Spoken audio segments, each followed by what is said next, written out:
Hello, Abigail here with the astrology of this week.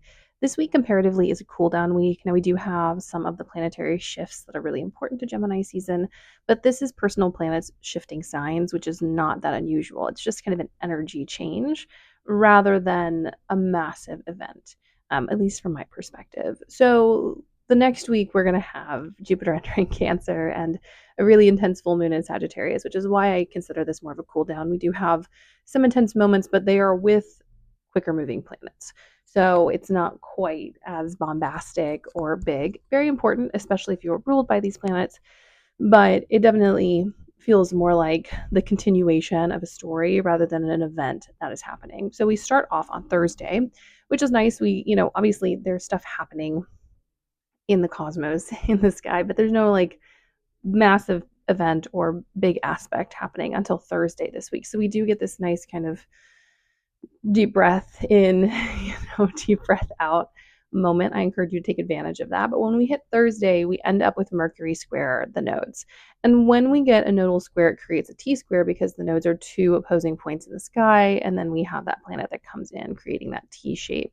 And the outlet for that would then be the opposing sign of where Mercury is. So that would be in Sagittarius.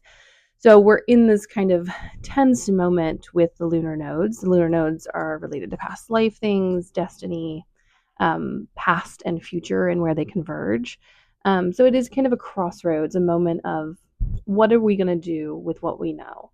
What are we going to do with the information we have gained throughout 2025? What are we going to do with the shifts in values that have changed the way that we think and process things that happened during the Venus retrograde? With Venus and Mercury's retrograde so close together and basically the same degrees by a little bit on each end. In Aries and Pisces, the continued story of this year between Venus and Mercury is very clear. I mean, they are always conversational because they're both attached to the sun with their transits. They can never go very far from the orbit of the sun. You're never going to get a person with a Pisces sun and then a Virgo Mercury or Venus, or even, a Gemini Mercury or Venus. It's not going to happen. They don't leave the orbit of the sun that far. So they're always interconnected. And so here we are in this space in Gemini season. Also, not forgetting that these are degrees that Jupiter has been passing over a lot. And Jupiter will be our kind of final period in this week as well with that Mercury Jupiter conjunction. So it's about abundance and the way we think and our thought patterns and whether we allow ourselves to expand and grow in the places where we get stuck. And this isn't just about thought patterns and processes from this lifetime. This is about thought patterns and processes from other lifetimes.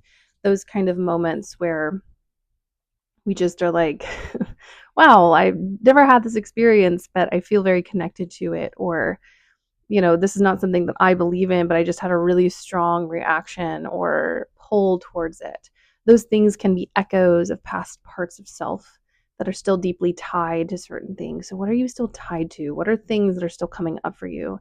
What is the ancestral lineage that has shaped the way your brain and your nervous system function? It's really a good day to sit with your thoughts and to be honest and brave with them. And you don't have to sit with them for too long. We are in Gemini, but you need to consider what you want to do moving forward with the cerebral power that you have, with how your desires, once they move into the headspace, change and morph and get strategized and put into action. This is also about what we do with abundance. Jupiter is abundance and how we gain it and the function of it and, luck and, the gifts that we get. But Mercury as the merchant, he rules merchants, is about that kind of utilizing the things that we have and putting them out into the world and what we do with things and how we process. So, what are you doing with the stuff that you have? What are the gifts of Jupiter and Gemini? Because we are about to move into a new Jupiter cycle in Cancer. And you can never separate these planets from each other, especially with kind of the progression of the astrology right now. What are we doing with the things that Jupiter and Gemini have given us? And yeah, Jupiter and Gemini's gifts, unless you are Jupiter and Gemini, can seem very flippant sometimes and unstable. But it is this idea that abundance can change form and that our desires can shift and that things aren't always the same. And I think a lot of the things my clients and myself included have kind of experienced with Jupiter and Gemini this time around is, was the thing that I wanted really the thing that I wanted? And if so, great. And if not, then what do I really want? And am I okay with my desires being changeable? I think so many times we think that dreams have to be for a lifetime, and the truth is dreams are simply goals that constantly shift and move with our desires and experiences and circumstances. And maybe you are someone who has a lifelong dream, that's fine. But I think if you dig deeper, you'll realize that dream has taken many forms. And to change a dream or lose a dream is not a bad thing if that dream was not built for us, if that dream was built out of someone else's ideals or something that doesn't exist anymore, or a part of self that doesn't need that dream in this moment. So, what are your dreams and what are you doing with those dreams? And what are your possessions and what are you doing with those possessions? It's also to me kind of call, especially with Jupiter involved, to what privilege and status you have in society and how you're using it to better society.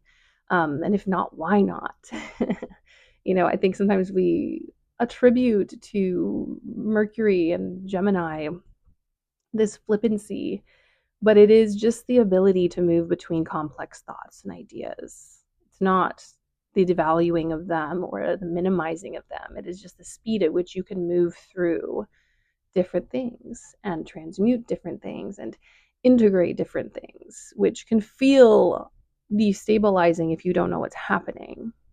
If you are involved in the inner workings of those spidey senses, you can connect the dots. So on this Thursday, what do you want? And how is that changing and morphing into something that is what you truly want? And are you okay with things that you have accumulated, maybe for something else, being transformed into fertilizer for new dreams, for new beliefs, for new desires? And this is definitely kind of an echo of what we experienced last week with that new moon in Gemini. It was such a powerful moment with our good friend Pluto that these things reverberate for much longer than we might expect. So, what are your thoughts up to? And how are we understanding what we have and how we use things and the function of the stuff around us? And, are we okay with being flexible? And if we're not, why not? I think people think flexible is malleable and easily changed, when interestingly enough, some of the strongest and hardiest plants are the most flexible, the hardest to destroy.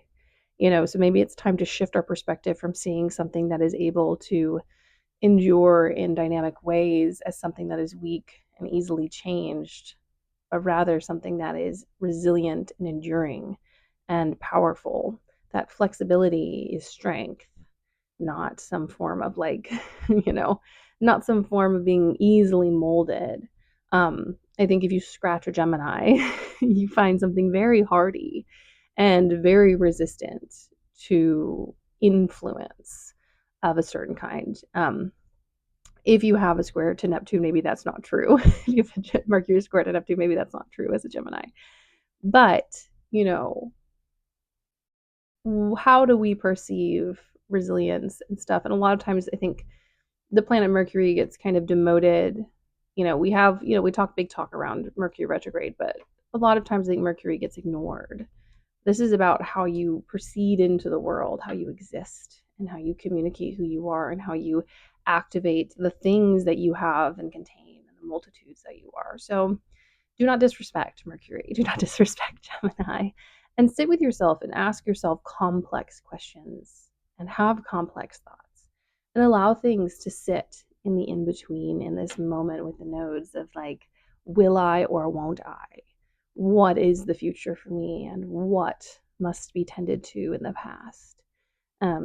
These are only questions you can answer for yourself officially. You can always get help and guidance, but astrology, I think, in its best form, is very much a consultation. It's very much two people coming together with their vast resources. One is the resources of a lifetime of knowledge and experience about oneself, and the other is a vast resource and knowledge of a language around the stars and the universe.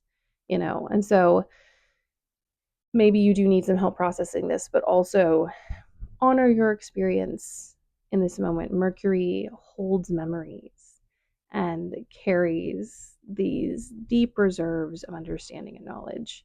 Um, and you might be like, this is just one squared aspect, Abigail, of a very quickly moving planet. Why is this important? Because the nodes are incredibly important. And also, this is another bullet point in what is coming next week, which is, the full moon in Sagittarius, not T squared, but a grand square with the nodes, the sun and the moon. And then we have the nodes, and that is a grand square. And it's not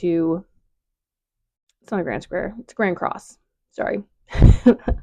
Grand cross. We're having this big grand cross, which is going to feel very eclipsy. And so this moment of processing is going to be leading us into that grand cross. That is going to take us to a crossroads where we were going to need to be clear and at least have processed some of the things that we are currently experiencing so that we can deal with the tenseness that is going to be created in that moment. And I will say, don't be afraid of that full moon. We have the support of a very beautiful exalted Jupiter, but know that this is preparing us for this moment with this square. Then on Friday, on Venus's day, very auspicious, we get Venus moving into Taurus. Venus finally in domicile. And it's funny because I am a Aries Venus, so I actually enjoy Aries Venus moments. It might be a little unhinged, but it is something I'm very familiar with. But there is something nice about entering into a domicile Venus moment and being able to sit in that energy. Venus will be here for a hot second. Really get to kind of enjoy that sextile to Jupiter that's going to happen when Jupiter moves in there. It's never going to be an exaction because Venus moves faster than Jupiter, but we're going to get a nice play off between every planet that moves into, so Mercury, Jupiter, and the Sun, that moves into Cancer in this season.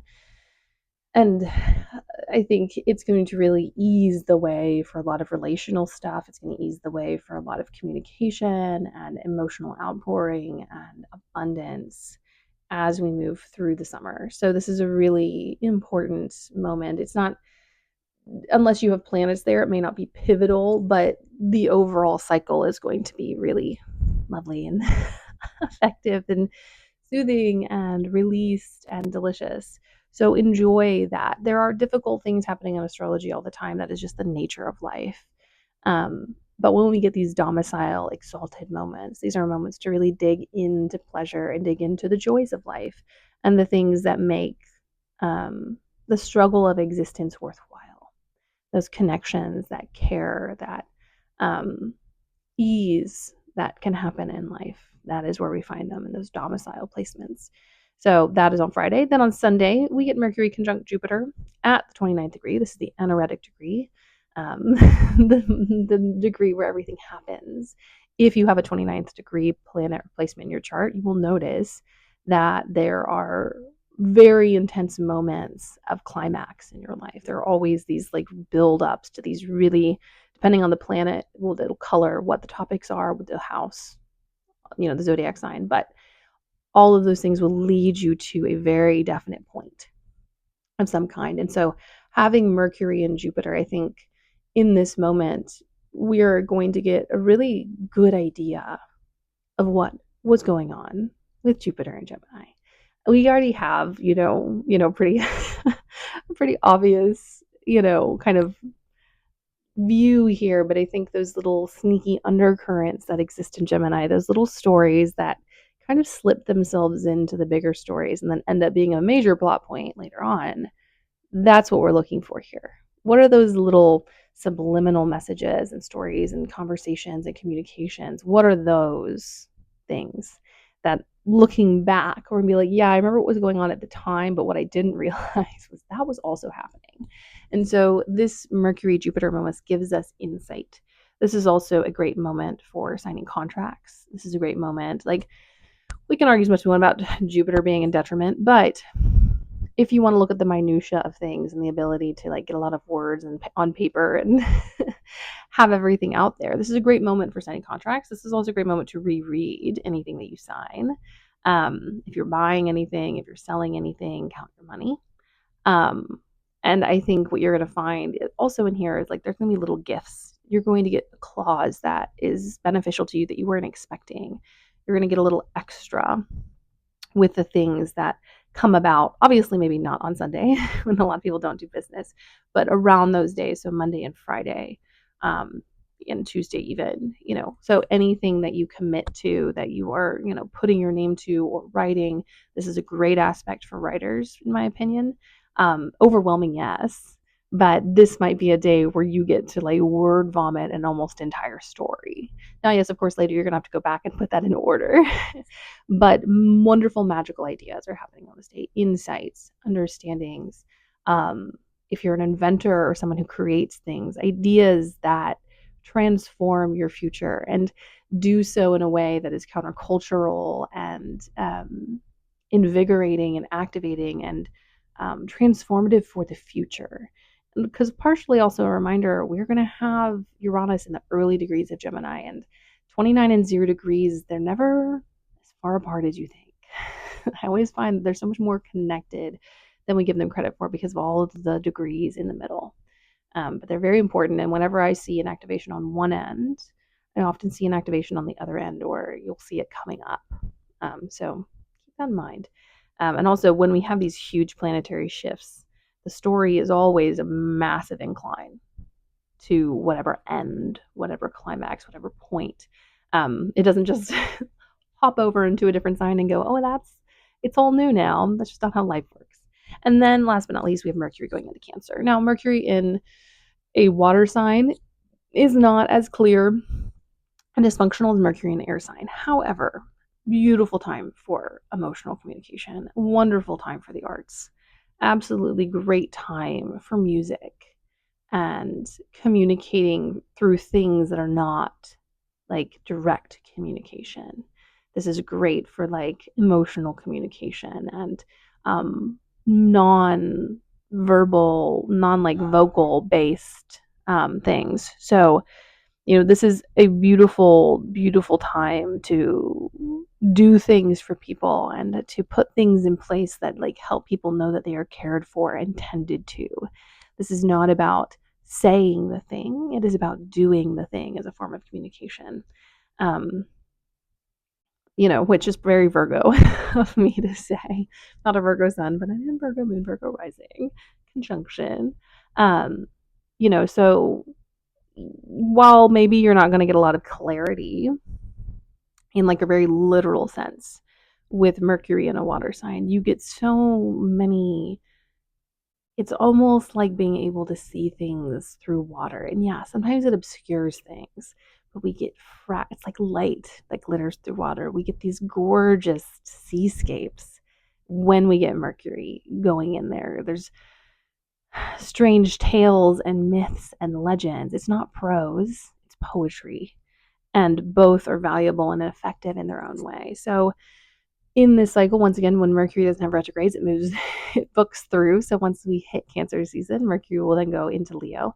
But, enjoy that kind of underwater moment. It kind of reminds me of like being a child and like, depending on how resilient you were with chlorine, either being able to open your eyes underwater and kind of see everything. And it was so fantastical and like magical to me, or with your little goggles strapped to your head, and just being able to live in a world of your own, kind of separated from the chaos and the sound. You can hear them in the distance, but there's this beautiful insulation of being underwater.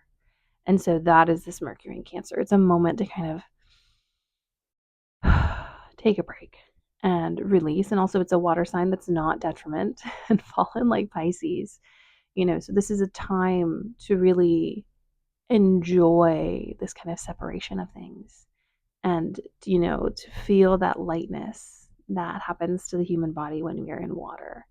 So enjoy, enjoy, enjoy. If you are a writer, if you are someone who finds words important, in some ways this might feel frustrating, but in other ways this is incredibly freeing. And I also think Cancer Mercuries are great for communicating with animals and children, because it's not what you say that matters, it's how you say it. It is the intention and the intimacy behind your words that matter. So yeah, enjoy this moment once again, unless you have planets in the early degrees of Cancer or an aspect to that in a different sign. This may not be an event for you, but this whole kind of 3-ish or so weeks in Cancer, just it might ignore the frustration of maybe things not happening all at once. Just enjoy being able to kind of float in this mental space. It's almost like a cooling for our brains after everything that's, been going on. Anyways, my loves, that is the astrology for this week. Next week, I'll show you what my notes look like. We got a lot going on. So enjoy the shifts and changes of this week. There are frustrations and tensions and big moments, but they are, I think, moments that are functional and helpful and are really going to be setting us up for the future. So in those moments of having to come to terms with things, know that it's not just about coming to terms with things. It's about having an expanded experience with the universe and the cosmos and the mundanity of our lives, and the massive things happening out in the world that can be scary and big can become small and digestible within the cosmos and within astrology, which is why I love astrology. I was planning on saying like and subscribe in the middle of the video because I'm trying to get better at that, but I didn't. So like and subscribe if you enjoy my work. You can always ask me questions in the comments or DM me. I do a variety of different things. I have a 10th house Gemini midheaven in the South Node. So I do a lot of everything and anything. But I love you all. I will see you in a different space and time. Also, all of the tarot scopes for every single zodiac sign are posted on this same channel for Gemini season, so check those out too.